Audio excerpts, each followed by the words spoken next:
Long ago, before this day's confusion did begin, throughout the stars did we go wandering. Distance was no barrier, and time it had no hope. Free to come and free to go. Free to come and free to go. Open up the book of stars.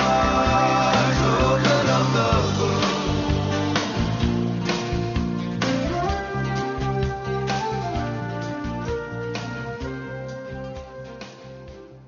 Hello, everyone, and welcome to Karmic Evolution's Astrologically Speaking. I'm your host, Sheri Horn Hasan of Karmic Evolution Astrology, and I'm coming to you on December 1st, 2022 from Contact Talk Radio. Just a quick reminder that this show aims to bring you the truth about astrology and your soul's karmic evolution. And today I'm pleased to announce that my guest is professional astrologer, author, and lecturer RONNIE DREYER, who I will be introducing properly in just a few moments. But first, my usual housekeeping stuff, which I'm going to try to keep brief, which is just to tell you that you can listen to this podcast, Karmic Evolution's Astrologically Speaking, anytime by simply going to my website at karmicevolution.com and clicking on the upper right-hand portion of the banner, which is labeled podcast. And from there, you can scroll down the page, hear the most recent show, whether you want to listen live or later, and or search for archived listings of past shows that you might have missed or to which you might want to listen again. And just as a reminder, the show drops every Thursday at 11 a.m. Pacific and 2 p.m. Eastern. So again, you can listen live, you can listen anytime after. And while you're on that page, you will see posted there on the top a downloadable freebie labeled How to Keep Your Sun Sign Happy, which is friendly advice for every sun sign from renowned evolutionary astrologer Stephen Forrest about what each of us, depending on our sun sign, needs to be happy. And that's based on an interview I did with Stephen a couple of years ago, and he's given me permission to distribute it in the cause of the promotion of the validity of astrology. So this will sign you up for my weekly Conversations About Consciousness astrology newsletter, but you can, of course, subscribe anytime. So be sure to grab How to Keep Your Sun Sign Happy advice when you listen to this podcast, whether you, again, do so live or after the fact. And please enjoy some of Stephen Forrest's words of astrological wisdom. Separately, you can always follow me on Facebook. My Facebook page is Karmic Evolution for Your Soul, and that's where you can keep track of upcoming podcast content and other astro news you can use. I'm also posting now on Instagram, and you can find me at karmic.evolution, so feel free to follow me there as well. In addition, I'm still offering my 1-hour discounted Karmic Evolution Natal Insight reading for listeners only for only $99. And this is something that you might want to gift yourself as we're getting in, as you know, what I think people didn't even wait until Thanksgiving weekend to start their Christmas decorations. And only because I no longer go to the mall, I haven't been hearing Christmas music, but I know it's there. So if you're thinking about gifts for yourself or for others, please, by all means, consider gifting one of these. And I will honor, of course, if you're a listener, the $99 discount for the 1-hour reading. So if you're interested in astrology, or if you have a friend or family member or colleague who's interested in astrology, and, or a child or a parent or whatever, and you or they want to learn more about the actual meaning of their individual birth chart, then by all means, this can be used as a tool for soul growth. It can be extremely helpful if you want to gain greater consciousness about your soul's true mission and purpose in this lifetime, if you'd like to move from chaos to clarity about what might be holding you back in areas of interest to you related to relationships, career, finances, or health. And a natal chart reading or a karmic evolution natal insight reading can lead to the understanding and healing of old karmic wounds. And it can help you to co-create your own future happiness and success all through astrological insight. So as I like to say, gaining that kind of astrological insight about your life and your karma and your purpose is easy when you take advantage of my 1 hour, $99 discounted Karmic Evolution Natal Insight reading for listeners only. At almost half the regular price, conscious awareness has never been so easy or so affordable. And you can find easy access to this offer at karmicevolution.com/karmic99. And finally, the Astrological Society of Princeton is currently taking signups for my new evolutionary astrology class, which is titled Fate, Free Will, and Your Soul's Evolution. And this class is for those who want to read charts from an evolutionary perspective and to learn the truth about past life karma and your or other soul's evolution. So during this 8-week course, you'll learn how to decipher and synthesize how the nodes in the chart, the nodes of the moon, by sign, house, and aspects, as well as the sign, house, and aspects to and from the rulers of both the north and south nodes, tell one's past life story, which is often echoed in early this lifetime, and how this influences your present life. So again, the class will help you to decipher or delineate a soul's true purpose in this lifetime, what might be blocking the soul based on past soul conditioning, and how to understand how this can allow you or others to overcome blockages and to succeed in the most problematic karmic areas, whether it be relationships, career, finances, and or health.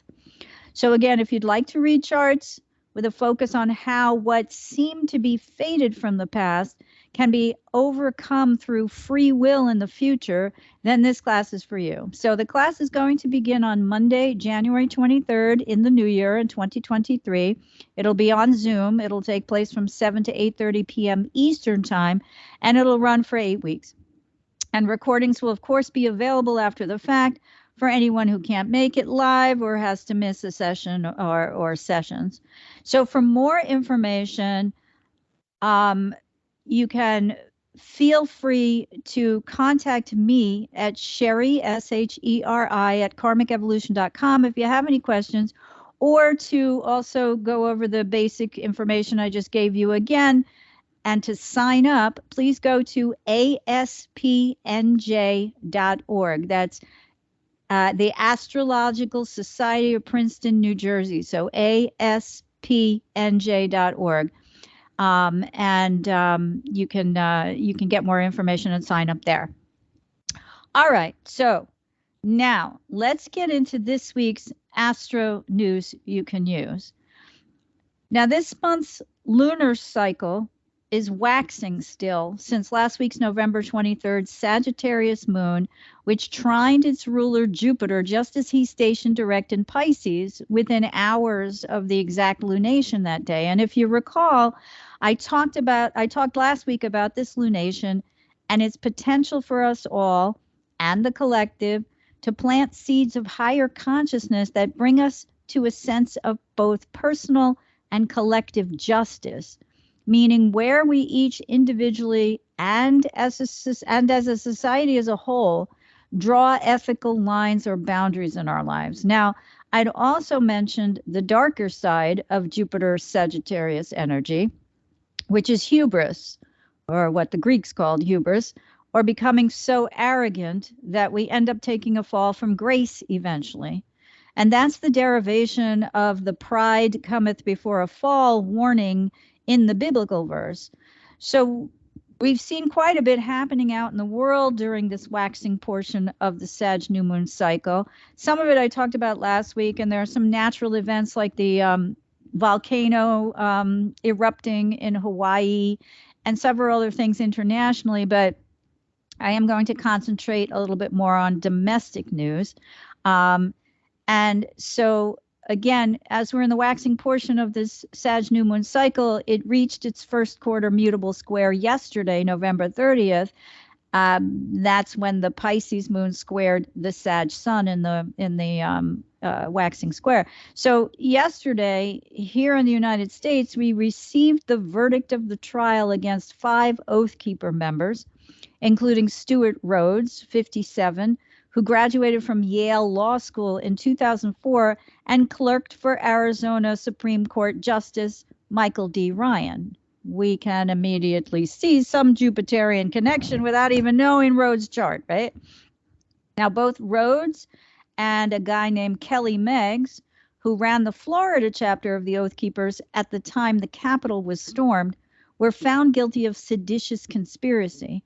And in essence, the jury found them guilty of seeking to keep former President Donald J. Trump in power through an extensive plot that started after the 2020 election and culminated in the mob attack on the Capitol. Now, 3 other Oath Keeper members were found not guilty of seditious conspiracy, but all 5, including Rhodes and Meggs, were found guilty of obstructing the certification of the election during a joint session of Congress on January 6th. And Rhodes was found guilty as well of destroying evidence in the case. So it's interesting to note that the last successful sedition prosecution by the U.S. government was in 1995, when a group of Islamic militants was found guilty of plotting to bomb several New York City landmarks. This was the Blind Sheik case. It's also interesting to note that, according to the Southern Poverty Law Center, and here I quote, "The core idea of Elmer Stuart Rhodes' group, the Oath Keepers, is that its members vow to support oaths." Now, remember, when you're elected to Congress in this country, you take an oath to the Constitution, right? So its members vow to support the oaths they took on joining law enforcement or the military to defend the Constitution forever, and the group's own list of 10 orders we will not obey. Now, inherent in that is hubris. Okay, we're going to defend the Constitution. Oh, but we're going to add some other things to it. So I go on from the Southern Poverty Law Group says the list is a compendium of perceived, unrealized threats from the government. And these supposed threats are, in fact, part of the central conspiracy theory advocated by the anti-government movement of which the Oath Keepers is a part. The baseless claim that the federal government plans to impose martial law, seize Americans' weapons, force those who resist into concentration camps, and ultimately push the country into a one-world socialistic government known as New World Order.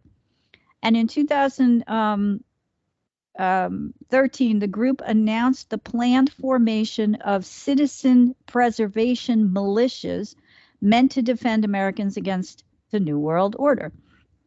Okay, end quote. So since Jupiter stationed direct, as I mentioned, and it did so at 28 degrees and 48 minutes of Pisces last week, we now see a verdict that's being hailed as a victory for the U.S. Justice Department, which has yet to prosecute several other Oath Keepers, including 4 members of the group who are scheduled to go on trial on seditious conspiracy charges this coming Monday. And future trials for the Proud Boys members, including its leader, Enrique Tarrio, and others, are still yet to come. Now, I thought this was interesting, which is why, because again, we're talking about Jupiter, right? And Jupiter is expansive. So according to Politico, and here again, I quote, Rhodes faces a maximum sentence of 60 years on all charges for which he was convicted, including 20 years for the seditious conspiracy count. Meggs faces an 86-year maximum sentence, and I didn't give you the names of the others, and I have the last names only. Watkins faces 56 years, Harrelson faces 46 years, and Caldwell faces 40 years. Defendants are typically sentenced according to federal sentencing guidelines, which can result in terms well below the maximum, end quote. Now, Rhodes' attorney has already indicated he will appeal, and presumably the others will do the same. So what we've seen as the Sag new moon's been waxing is a vindication for the legal justice system in America, which the Department of Justice is hailing as a success. And this proves, according to injured Capitol Policeman Michael Fanone, that, and here I quote, guilty verdicts are a learning tool for those who don't think insurrection was serious, end quote. And that was also echoed and summed up by one CNN correspondent who said, again, quote, this is a really great day for the United States, for the rule of law, for the peaceful transfer of power, and making sure that it is protected, because that is essentially what was on trial. All right, so back to Rhodes for just a second. After the trial verdict came down, his ex-wife made a statement that I thought was interesting, and it was particularly interesting to note that the statement came as Venus in Sagittarius waxed into an opposition to Mars retrograde in Gemini. And this is normally a time when kind of stymied creative or sexual urges kind of can cause like ego conflicts in our partnerships. Now, this is I think she's not quite yet his ex-wife. I'm not positive, but they call her estranged from him. So her name is Tasha Adams, and she told the Huffington Post the other day that after this verdict that she felt, quote, relieved and happy, although she warned that Rhodes may try to seek a presidential pardon. Clearly, I would assume, okay, that's based on his conception that Donald Trump is running again, as he's announced already, in 2024, and will actually win. But she also followed that up by saying this is the first time he's ever faced consequences, ever. Really, it's the first time he's ever been held accountable for anything he's ever done, she said. So we can see in her warning Rhodes clearly exhibiting the darker face of Jupiter in Sagittarius, as he may try to arrogantly assume he deserves to be set free from his sentence, whatever that will be exactly, at the sentencing date, which I believe will be a few months down the road.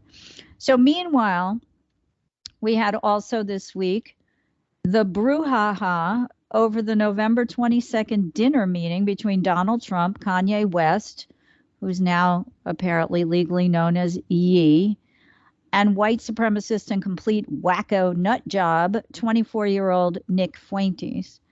Now, I was originally going to take a deep dive into their charts this week, but since I have Ronnie as my guest, I'm going to delay that until next week, except to note that Jupiter has a connotation with religions, and in Pisces can represent, I've talked about this before, especially as a follow-up to the Jupiter-Neptune in Pisces conjunction back on April 12th, can represent the dissolution, the dissolution of boundaries between church and state, right? Religion and law, which is really what was the underlying message on full display at this Trump-West Fuentes meeting. And it also sparks a conversation about white Christian supremacists' notion, particularly American white Christian supremacist notion, that American Jews disloyal to Israel are actually heretics who either have to convert or be dealt with harshly, and by that I mean put to death, upon the second coming of Christ. Now, this is a large part of the rationalization of Christians, particularly evangelicals, for their uber support of Israel over the past few decades. And it's not because they want to save the Jewish nation, but because they want ultimately to destroy it so that Christians can reclaim possession of what they deem to be their Holy Land. Now, for those of us who've been around a while, a good couple of decades, and were pretty much adults in the 1980s, we saw the rise of a lot of politicians who supported Israel, but were also fundamentalist Christians. And so there is this is essentially something, I mean, there's a great discussion of this on a recent Keith Olbermann podcast, which you can find on any of your major podcast stations. And I believe this one aired on November 28th. And in my opinion, is well worth the listen. But he pretty much bottom lines what I've just repeated here. All right. So it's interesting because those of us, again, who've been around for a long time understand that congressional support for Israel increased, particularly since fundamental Christians took up the cause. But what Olbermann explains, just as I did now very briefly, is the reason why. Okay. The truth, Jupiter. Suffice it to say that Trump's denial that he didn't even know who Nick Fuentes was, along with the lack of a guardrail in the form of a staffer vetting who gets into Mar-a-Lago and who doesn't, certainly confused us all as Mercury's been waxing into a square to Neptune, the planet of illusion, confusion, and delusion, which perfects tonight on December 1st. So while this aspect's still waxing, we've had silence from major Republicans rather than condemnation, which did come quickly, but only from very few, and people who voted against Trump in his past impeachment trials, like Mitt Romney, as well as the usual obfuscations from Trump. Ironically, it's West, again, now known as Ye, who publicized what was discussed at this dinner meeting 2 days before Thanksgiving. And just as the sun had moved into Sagittarius early that day on November 22nd, by posting it to his newly reinstated Twitter account and in interviews elsewhere. Now, I'm not going to go down a rabbit hole, but it occurs to me, we got Elon Musk involved here too, right? Because now he's just deciding that he's the king of Twitter as the owner, and he can do whatever he wants and let whoever he wants back on, or take his polls and then respond to them, by Twitter members or whatever. But hubris is pretty rampant in that case too.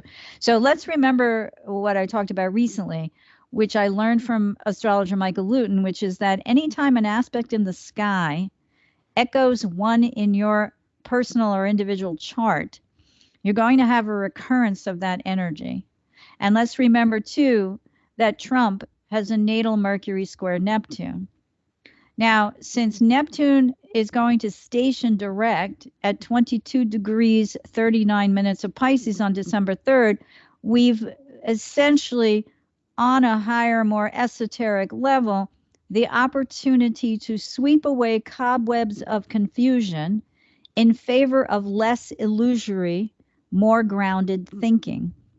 And hopefully, Neptune's retrograde period, which began June 28th at 25 degrees 27 minutes of Pisces, has helped us during that period to discover an inner spiritual strength that eliminates the need for us to be saved by others.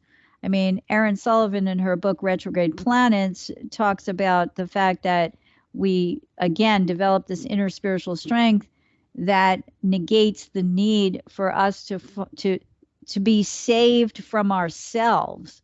That's the way she puts it. But I think that most of us, being human, if we feel we need to be saved, it's not from ourselves, it's by others. So I think that's how it usually plays out, right? People who play the victim and need other people to save them. And then the whole point of Neptune retrograde is to come to the understanding that you need to develop the inner strength to be able to save yourself. It's easier said than done, I know that, but anyway, to me, that's a large part of the message as Neptune stations direct. Now, Venus squares Neptune then too, and we're asked to deal with the tension between viewing people and circumstances through rose-colored glasses while intuiting at the same time a totally different quote-unquote truth, right, or reality. And we may give voice to past wounding caused by deceivers or self-deceit when the Sagittarius sun perfects its trine to wounded healer Chiron in Aries on December 4th. We've witnessed this past week as well continued protests in Iran over women's rights and protests against the COVID zero tolerance policy, which involved lockdowns of major cities for long periods of time in China. And the scope of these protests were the Chinese people have hit the streets to hold up blank pieces of paper signifying they're not allowed to say anything anti-government appears to be working, as today the communist government appears to be willing to relent and loosen the harshest restrictions, at least somewhat. Now, Mercury square to Jupiter on late December 5th or early the 6th, depending on your time zone, can help us correct flaws as long as we keep any arrogance under control and pay attention to details. So after that, the messenger god enters Sirius responsible Capricorn on December 6th, and he may make more responsible statements at that time and following as he heads into the sun's as we head into the sun's quincunx to Uranus just before the Gemini full moon. And that gives us the opportunity to adjust or trade old perspectives for new ones. All right, so I'm going to turn to Ronnie Dryeyer now to help us suss out the energies of the upcoming December 7th, 16-degree, 1-minute Gemini moon's conjunction to Mars retrograde at 16 degrees, 7 minutes, that's how close they are, of the sign of the twins, and its opposition to the Sagittarius sun at 8:08 p.m. Pacific time and 11:08 p.m. Eastern time on the 7th. So let me introduce her properly now. Ronnie Dryeyer, an internationally known astrological consultant based in New York City, practices Western and Indian astrology, subjects on which she lectures for groups and conferences throughout the world. In addition, she conducts ongoing courses and webinars, including her popular annual Sensitive Degrees webinar, which is being held this year on December 11th, and is all about the astrological influences for 2023. Ronnie, who holds an MA in South Asian languages and cultures from Columbia University, has been a guest lecturer for the UK-based MA program in cultural astronomy, unique because it's the only university degree in the world to feature the history, culture, and theory of astrology. In addition, Ronnie's written numerous articles and books whose titles include Vedic Astrology, Venus, and Healing Signs, the Astrological Guide to Wholeness and Well-Being. You can find out more at Ronnie Dryeyer, that's RONNIE DREYER.com, which is where you can purchase her books, sign up for her monthly newsletter, her classes and webinars, and or book a reading. Okay, Ronnie, welcome. It's so nice that you were able to join me today. How are you doing? Great, because I unmuted. Okay, I'm doing well. How are you? You're keeping up with good. the news? Yeah, I'm a news hound. That's my thing. So I hadn't read this for like 4 hours. I know. I hadn't read that they were. I hadn't read that they actually eased the restrictions on COVID in China. That's great. I haven't. I haven't. That this morning. Yeah, I didn't delve into it fully, but it was interesting because it's the juxtaposition of Iran and China now, although it's been going on far longer in Iran, right, where they're tamping down and arresting and killing people, and China, it's a different situation, obviously, a different issue, but still, yeah, so that's some good news, right? Yeah, that's really good. So, yeah. Well, I am wondering, as I said, if you can sort of lead us into, because I didn't have time to get too much into the Gemini full moon. I mean, my next show will be a day after, and I'll talk about it at greater length too. But, the importance and the potential impact of the fact that Mars retrograde in Gemini is so prominently present at the Gemini full moon, and that both luminaries are waxing toward Neptune, which of course is going to be just newly station direct at that time. What kind of light can you shed on that for us? Well, I don't know about the Neptune as much as I know about the fact that the full moon, the interesting thing to me about the full moon is, of course, because when you have a full moon, you have sun opposite moon. And you have the fact that Mars and the moon are practically exact. If you look at the exact date of the full moon and you do the lunation timing like we have to deal with this stuff, and I have I don't know if you said you do too, but I have a Sun square Uranus. I have technological problems every time I get on the computer. Well, so yeah, my Sun is sextile my Uranus, but well, that's everything a is little on bit my better, Sun. Ronnie. But So everything now- is connected with my Sun right now because I'm 16 degrees. So I've got the Right. Uranus, I've got the Mars. I am going to have that full moon in a semi-sextile. So, I mean, the Gemini semi-sextile and Right, the me Sag too. quincunx, so blah, blah, blah, blah. Right. I know. Anyway, my Yeah. apologies. And I think, but No, I my just want apologies. everyone, no, I think I want everyone to know it's probably my energy. Okay, the height of hubris, right? That's all I've been talking about. It's my energy that caused poor Ronnie to be disconnected. No. So anyway, so you were talking about the fact, I think what you were saying was that the moon is going to exact conjunct the Mars. The moon right, and Mars, yeah, the like moon and only Mars about are an exactly hour, conjunct. right after the lunation. Actually, I have it here on the lunation is at 11:08 p.m. Eastern, and Right. the moon exact conjoins Mars at 11:19 p.m. Right. So it's only a couple of minutes. I mean, we're talking, Right. and then the sun does that like an hour or two later at like 12:42. So not even an hour and a quarter. Yeah, for all intents and purposes, you know, the day before and the day after are really, for me, affected by it because the moon might move quickly, but then you still get the sun and Mars in an opposition. So for me, the way I always look at the retrogrades, especially Mars, I always look at the fact that halfway through the retrograde cycle, the planet is, when you have a planet that's retrograde, it's, you know, through an optical illusion, kind of moving closer to the Earth and slowing up. So every time you have an opposition with an outer planet or a superior planet, meaning Mars through Pluto, that opposition always occurs when that planet's retrograde. So you only have a Sun-Jupiter opposition when Jupiter's retrograde, Saturn retrograde, Mars retrograde. And it always comes halfway through the cycle. So halfway, and that's a very important degree because of the fact that it's like a PowerPoint because it's coming closer.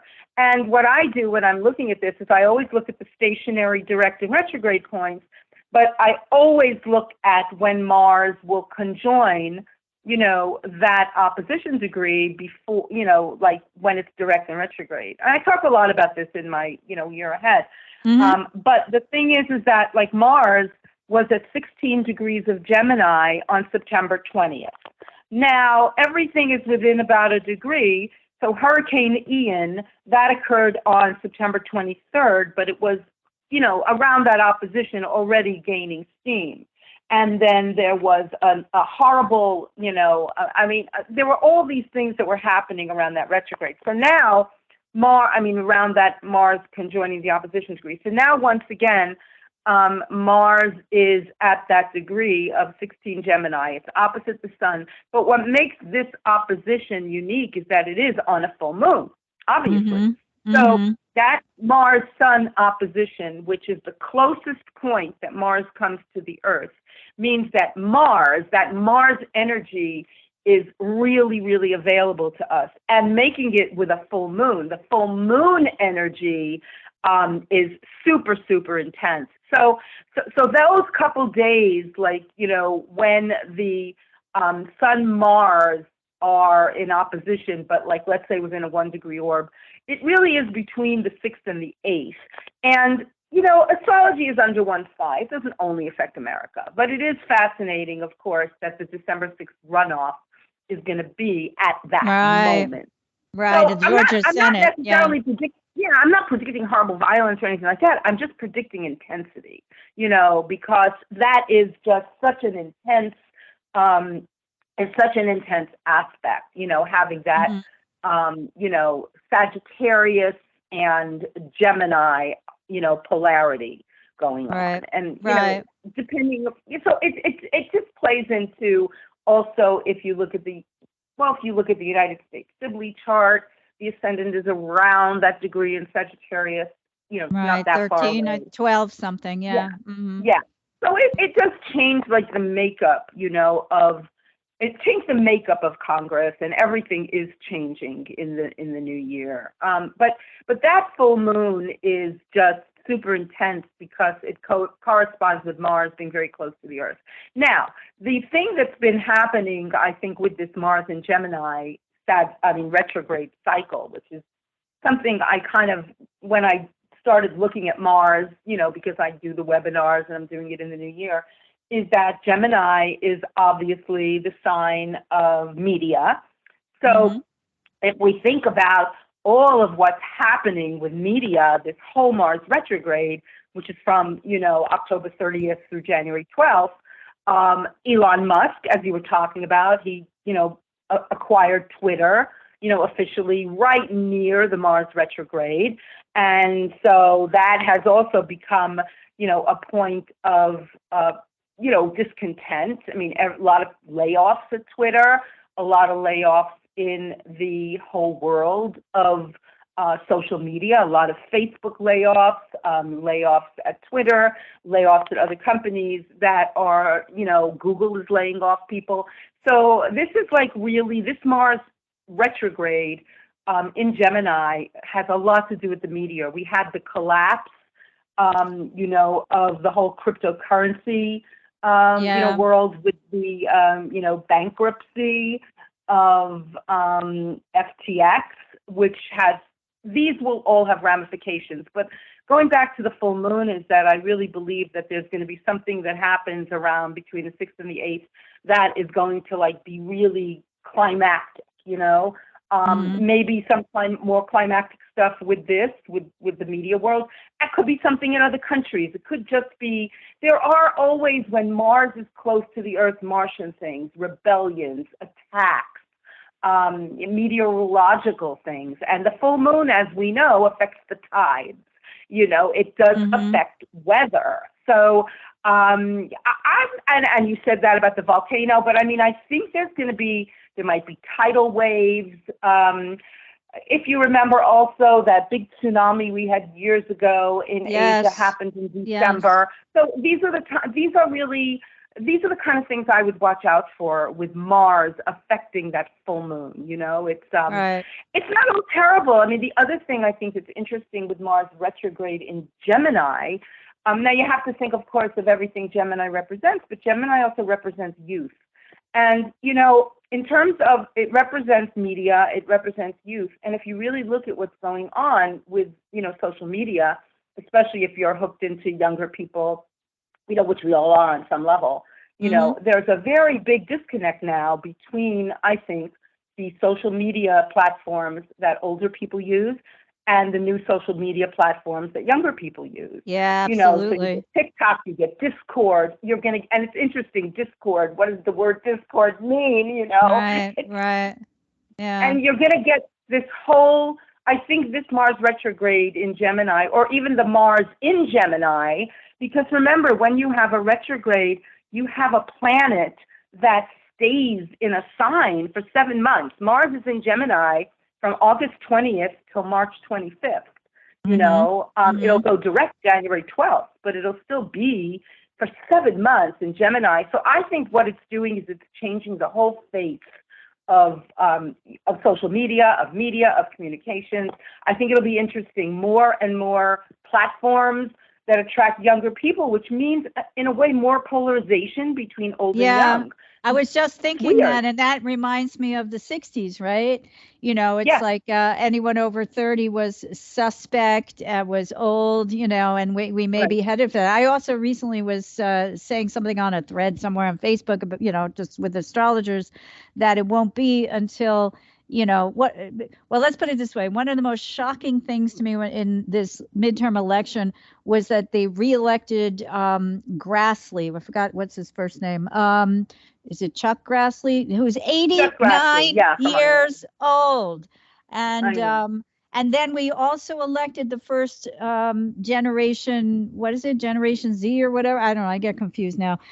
There's so many. Yeah, Gen Z in Florida. Right, Gen Z, because my son is a borderline one. He's on the border of the millennials and the Zs. But, that he's 25 years old.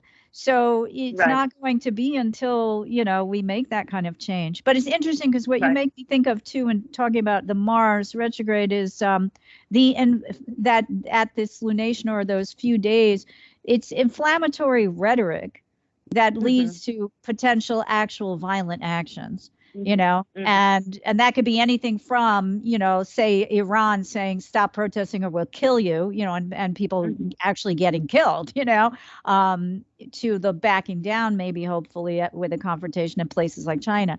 But I want to move on because we only have a limited amount of time. I think we have about 15 minutes left. So I want to get to just asking you if you wouldn't mind reviewing, now that this year's 2022 eclipses have actually passed, whether any of them are still in effect, because, I'm very, very taken by your way of looking at the eclipses as they hit the nodes at that sensitized eclipse degree, either hit the nodes before the eclipse occurred, and what happens with that energy in that case versus the opposite, which is, I think, the last eclipse we had.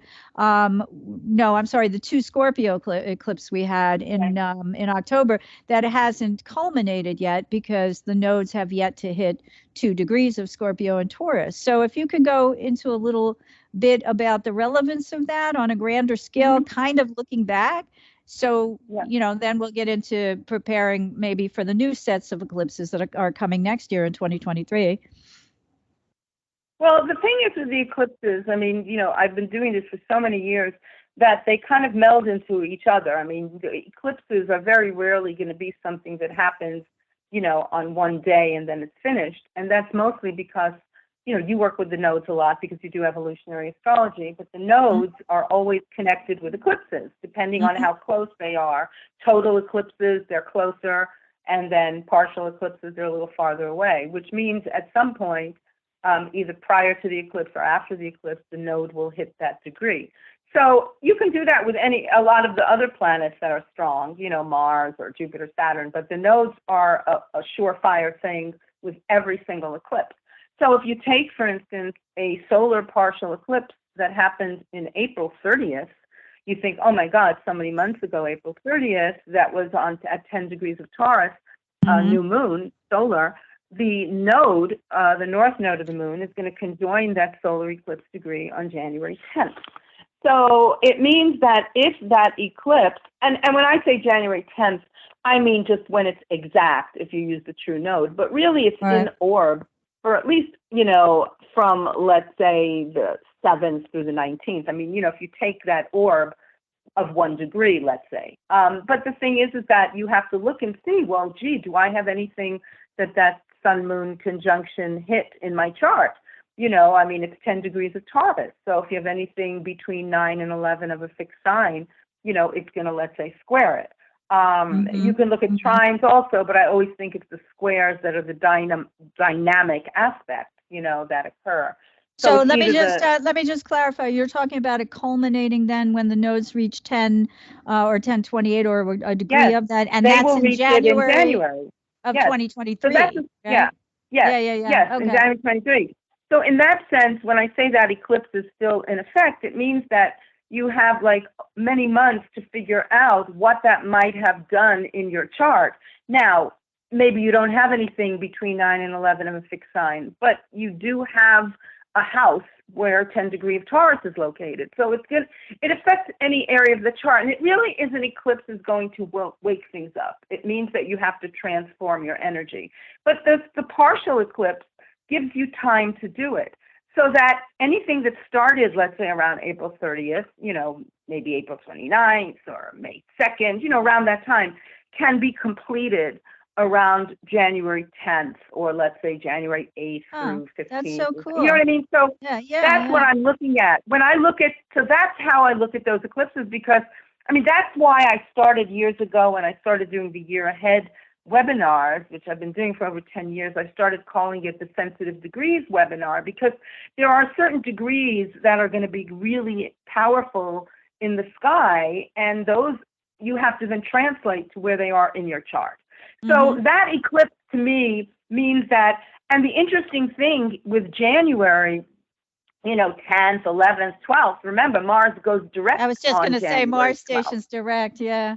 Right. You know how I remember that Right. date? It's there was I think it was also the date of the Saturn Pluto conjunction in 2020, but it's my mom's birthday, so I always remember the 11th, 12th around that time. So. And Mercury will be retrograde at the end of December, and that will go direct on January 18th, and then Uranus goes direct January 22nd. So January, of course, is the first month of the year, but forgetting that aside, it becomes an important astrological month because you get so many planets moving direct, and you're also, going to have that sense of, wow, maybe I can finally move forward with all these plans that I had that got delayed, that got waylaid, that just didn't happen. And that's, I think, the important thing, about those particular eclipses. When you move, let's say, to the eclipse of, again, the solar partial eclipse of October 25th, that was at 2 degrees of Scorpio, and that south node, again, that's a south node eclipse, and that south node on the day of the eclipse was 13 degrees. So it was 11 degrees apart. So that's going to move slowly towards that degree on June 23rd, 2023. Again, you look and see what you have in your chart around that 2 degrees of fixed signs. You know what I mean? Like I say, I look at the squares because to me, that's the dynamic aspect or the opposition. So what about a conjunction, though? What do you think about a conjunction? And the conjunction, no, I mean all fixed signs because it's it's Scorpio for sure, it's Scorpio, but also Taurus, Aquarius, Leo. You know what I mean? And that's why that is important. And then when you're getting, like I said, when you get to that eclipse that occurs on, the opposite occurred with the eclipse on November 8th, this last one that occurred on Election Day. That was a lunar, but it was a total eclipse. So it was, the nodes were far closer to the sun and the moon opposition. Now, the interesting thing that we discovered in the Princeton workshop was that the August 28th node, August 28th, 2022, that was when the North Node actually conjoined that eclipse degree at 16 Taurus. Right. Okay. So that was, and that was also around the date. I mean, I realize in America we may not hear about this as much, but that was actually the date of these heavy-duty Pakistani floods. Yes. So again, I'm talking about the fact that we have to look at when other planets hit these sensitive degrees, and that's what I think is really important. That in November, and what then happens in the new year is, I hope people are following me, but they can keep replaying it because you have it on. Yeah. They can go into it online and they can fast forward and rewind. But what happens when you look at eclipses in the new year is that a lot of times eclipses occur 6 months apart that are on similar degrees. So when you look at that November 8th eclipse that just occurred, we then have another one on May 5th, 2023. And that one will be a Scorpio full moon, because it's the opposite, but that's going to be at 1458 of Scorpio. So it's really also going to be the same degree practically as the November 8th sun-moon opposition. So again, so if you have anything around those degrees, for that particular eclipse, let's say 14 to 16 fixed signs, again, that's going to keep on being something that's going to be hitting your chart, also because Uranus is going to be there. So we get these Taurus Scorpio eclipses that are really intense. And I think that the important thing is to always look in your chart, depending on the house system you use. I mean, if you use a whole sign house system, you look at where Taurus Scorpio is. If you would use Placidus or Campanus or Calc or whatever, then you have to look at where, those degrees, are going to hit. Gotcha. So I think that's kind of interesting. And the other final thing that when you look to the May 5th eclipse, which is a lunar eclipse, of course, in Scorpio, what I was saying was the south node of the moon was already at that degree September 9th past. So these degrees are very hot degrees between last August and next May. Mm-hmm. You know, again, around like, I'll take it like 13 to 17 fixed signs, because, you know, they're all sort of conjoining those degrees. And September 9th, I mean, you know, that was basically the day after Queen Elizabeth died. And then on May 5th, Charles is having his coronation. So he's actually, interesting, so he's making his correlation on the eclipse. Right. You know, well, they're so connected to eclipses. Anyway, if you read Bernadette Brady's The Eagle and the Lark, Predictive Astrology. But listen, we got about 5 minutes left. So I love this stuff, Ronnie. I think it's so valuable. So don't even worry about confusing people, but please tell us more in the last couple minutes. Again, just about what people can expect at your Sensitive Degrees webinar. If they sign up now for it, it's on December 11th, which I think is a Sunday. And, you know, just give us a little bit more information about what people can expect and where they go again to find out more about it and to sign up. Right. So a lot of the stuff I've been talking about, I will definitely be talking about. So I've been doing this for many years, and it just keeps getting longer and, you know, more intense. But yeah, but that's okay. So many things happening. Like I know. I do it, you know, I do it like I give very extensive handouts, and I do it as a webinar, and it's from 11 to 4. I get a half-hour break. I hardly expect people to stay on for the whole time. People can come on, come off. And it really is, and my early bird pricing will end this Sunday at midnight. But what you get is just really talking about things like this, the degrees of eclipses, of planetary stations, of lunations, meaning new moons and full moons, ingresses, special aspects. This is an important year because a lot of planets are changing signs. We got a lot going on for 2023. So yeah, well, tell people some of them. Yeah, well, this year especially because, I mean, every year you have eclipses and you have retrogrades and direct stations, but this year you have a lot of planets changing signs. I mean, outer planets that are going to be there, you know, for a while. And so they're going to make a big difference. You know, the nodes are changing signs. Jupiter is changing always. It does. Saturn changing signs. Pluto kind of changing signs. So it's all going to be really a year of change, and we explore that. And included in this, I always do a follow-up in July, because not everything I say is going to happen. I'm not that kind of psychic, but, you know, you look at trends, and then we'll look at, you know, how it relates to, you know, people, not people's individual charts, but, you know, maybe their rising sign or their sun sign, and see how that relates, talk about the new moon and full moon each month. And if you can't, you know, if you sign up and you can't attend, you get the recording after the fact, and you get the, then in July, as I said, I do a follow-up, you know, which is and the about follow-up is part of it, right? It's free, in other words?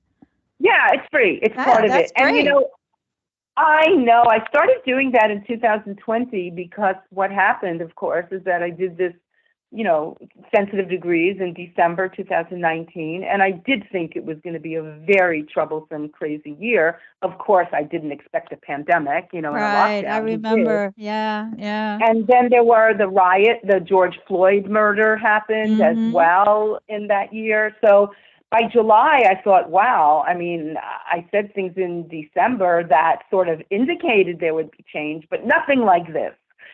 So I thought, let's do like a follow-up, you know. So now I just offer it every year, you know, because of that. You have to see which I think happens, is great. You know? I think that's great. Yeah. I love it.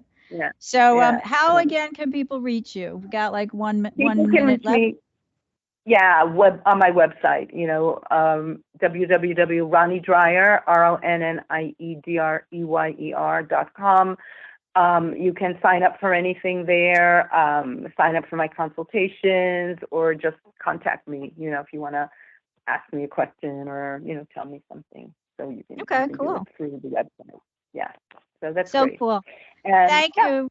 Thank you, Ronnie. I so appreciate your being here. Now go back to work and finish your webinar, and we'll I all see will. you on the 11th. And And thank you, Sheri, for all your you're so oh my God, so much information that you pulled from the news. It's great. I don't have to read a newspaper. I can just tune in every week. One of my friends said to me, I read the papers, but you go into such depth. There's some details. I know. I go, that's what happens when you're a Virgo rising and a 9th house sun, So anyway, thank you. But thanks for making the time, and thanks to everyone else for joining us today. I hope thank you for inviting me. Oh, anytime. You want to be on anytime. I told you, just give me a call. But I hope everyone's found the information presented here helpful as we all continue our karmic evolutions in this lifetime. So be sure to join me next week, which is December 8th, for another episode of Karmic Evolutions, Astrologically Speaking. Until then, may your journey be filled with karmic healing and the joy of greater consciousness. Namaste. Long ago, before this day's confusion did begin, throughout the stars did we go wandering. Distance was no barrier, and time it had no hope. Free to come and free to go. Free to come and free to go. Open up the book.